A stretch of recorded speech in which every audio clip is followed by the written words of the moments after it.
माननीय श्री इकरा चौधरी जी।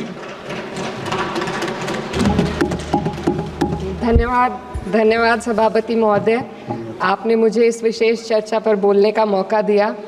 भारत के संविधान के 75वें वर्ष की चर्चा के मौके पर मैं सबसे पहले संविधान बनाने वालों की दूरदृष्टि को सलाम करती हूँ।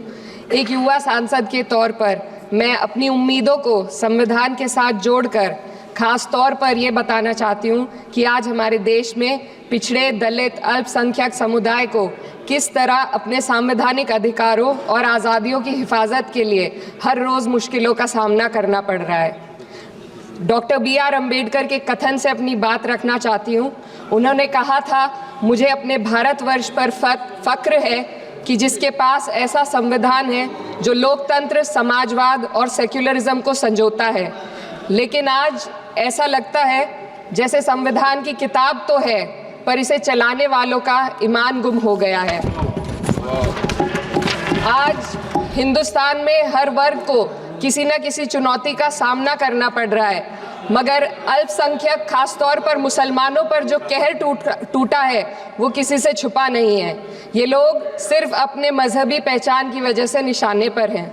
संविधान का अनुच्छेद 15 कहता है कि किसी भी नागरिक के साथ धर्म, जाति या किसी और वजह से भेदभाव नहीं होना चाहिए, लेकिन हकीकत इसके उलट है। हालात इस कदर बिगड़ चुके हैं कि hate speech, mob lynching, bulldozer द्वारा घरों को गिराने की घटनाएं आम हो गई हैं, खास तौर पर उत्तर प्रदेश में, जहां ऐसा लगता है जैसे कानून के नाम पर जंगल राज चल रहा हो। संभल में जो हुआ वो सबके सामने है। पुलिस के संरक्षण में निर्दोष लोगों की हत्या की गई और सरकार ने चुप्पी साध ली। अल्पसंख्यकों पर हिंसा बढ़ती जा रही है, मगर सत्ता में बैठे लोग या तो आंखें मूंदे हुए हैं या फिर इन घटनाओं को बढ़ावा दे रहे हैं। हद तो तब हो जाती है जब न्यायपालिका की बात भी अनसुनी कर दी जाती है। सुप्रीम कोर्ट ने मॉब लिंचिंग पर 11 सूत्रीय निर्देश जारी किए थे। इसमें साफ कहा गया था कि राज्य सरकारें और पुलिस इस तरह की घटनाओं को रोकने और दोषियों पर सख्त कार्रवाई करने के लिए जिम्मेदार हैं, लेकिन आज भी इन निर्देशों पर अमल नहीं हो रहा है। हाल ये है कि मॉब लिंचिंग को रोकने की बजाय सत्ता में बैठे लोग आग में घी डालने का काम कर रहे हैं। उनकी जुबान से ऐसी बातें निकलती हैं जो नफरत को और बढ़ावा देती है। ये अशांति अब इतनी गहराई तक फैल चुकी है कि हमारे समाज के धर्मनिरपेक्ष चरित्र पर गंभीर सवाल उठ रहे हैं। साल की शुरुआत में ही कई राज्यों में दुकानदारों को अपने नाम बोर्ड पर लगाने के लिए मजबूर किया गया। इसे सेहत और सुरक्षा के कानूनों का हिस्सा बताया गया, मगर असल मंशा कुछ और थी। ये कदम खास तौर पर मुसलमान दुकानदारों को निशाना बनाकर उठाया गया ताकि उनकी रोजी रोटी पर चोट की जाए। पिछले हफ्ते मुरादाबाद में एक मुस्लिम डॉक्टर को हिंदू बहुल्य मोहल्ले में घर खरीदने पर विरोध झेलना पड़ा। वजह बताई गई कि इससे मोहल्ले की सामाजिक शांति बिगड़ जाएगी। अब आप ही बताइए, क्या ये वजह सही है, जायज़ है? असल में ये छोटी बड़ी घटना इस बात का सबूत है कि सांप्रदायिकता को बढ़ावा देने वाले बयान और नीतियां हमारे समाज को अंदर से खोखला कर रही है। उत्तर प्रदेश में यति नरसिंहानंद ने बेहद घटिया बयान दिया, लेकिन सरकार इन बयानों पर कोई कार्रवाई नहीं कर रही।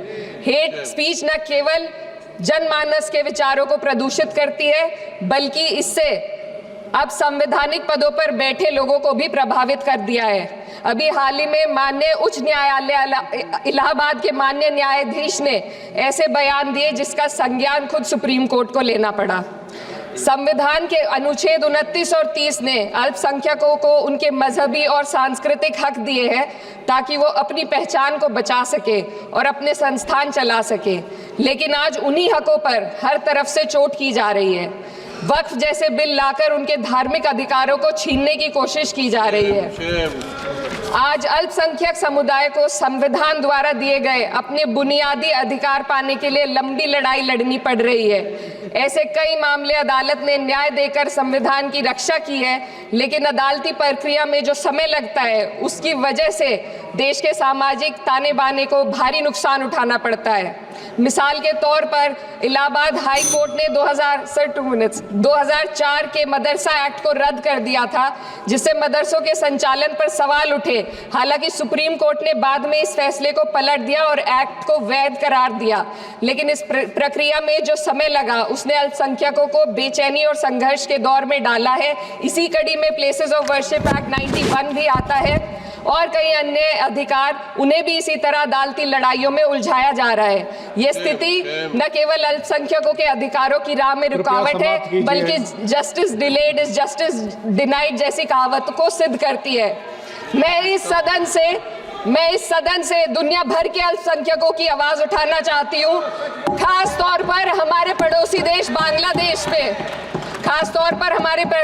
बांग्लादेश में अल्पसंख्यकों के साथ जो हो रहा है वे दिल को गहरे तक चोट पहुंचाने वाला है। उनकी जान माल की हत्या की जा रही है। बांग्लादेश हो या हिंदुस्तान हो या कोई और देश, अल्पसंख्यकों की सुरक्षा, इज्जत और अधिकारों की हिफाजत हर सरकार की सबसे पहली जिम्मेदारी होनी चाहिए। मैं इस सदन से अपने देश के अल्पसंख्यकों के साथ बांग्लादेश के पीड़ित अल्पसंख्यकों की आवाज को एक साथ उठाना चाहती हूँ। ये वक्त की पुकार है कि हम सब मिलकर ये सुनिश्चित करें कि किसी भी इंसान को उसकी पहचान या मजहब के कारण डर कर जीने पर मजबूर ना होना पड़े। जहाँ हक छीने जाते हैं वहाँ अमन खो जाता है। ये बात हर सरकार को समझनी चाहिए। अगर हम सच में अपने संविधान का सम्मान करना चाहते हैं तो हमें नफरत और भेदभाव को खत्म करना होगा।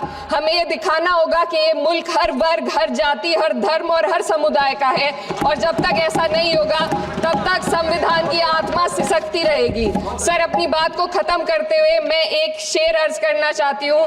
ये दाग दाग उजाला, ये शब गजीदा शहर, वो इंतजार था जिसका, ये वो शहर तो नहीं। लेकिन अगर इस सदन में बैठे हम सभी सदस्य ये ठान ले कि हमें संविधान के मूल्यों को लागू करना है और उसे लागू करने का प्रयास करें, तो वह सुबह जरूर आएगी जिसके लिए लाखों भारतवासियों ने अपने जानों की कुर्बानी दी थी।